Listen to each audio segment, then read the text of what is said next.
when you view your life through that lens of sacrifice, it becomes a lot easier to deal with your circumstances, knowing that this is not about me. Yeah. None of this is about me. My life is literally to sacrifice. That is why I'm here. That is my purpose on this earth, is so that God can use me as a living sacrifice for Him.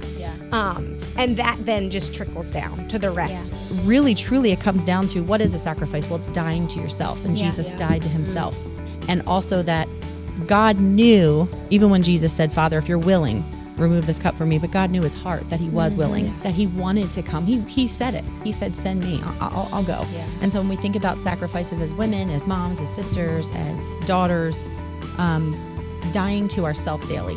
The word sacrifice can come off so negative. I feel like sometimes when you hear sacrifice it, but it's not. It's actually the opposite. Isn't that funny? Like in the kingdom of God, it's like so opposite, because my life is so much better that I'm not my own. Yes. Like, think about it. I don't know what I would do without Jesus. Like, when you sacrifice and you become not your own, you just become his, you find joy in moments where you should not have joy. Yeah. And you have peace in times where you should be on the floor not being able to get up. Yeah, but that's what you get when you become not your own anymore. Yeah. And you just become his. He gives you everything you need that we can't have if we're in our own flesh. Right. It changes your perspective.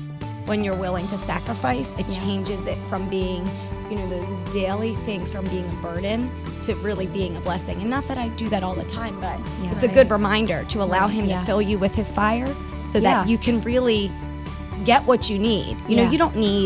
You do need rest, but that's not what's going to fill you up. I don't need a clean house. Well, if you could just stop spilling things. No, that's not what's going to fill me up. What's going to fill me up is taking those things on as a sacrifice and allowing the Lord's fire and spirit to fill me up so that I can do those things with a sacrificial heart. Outspoken. Now streaming on the web at FISM.TV, on your Roku or Amazon Fire TV, and on mobile by downloading the FISM app.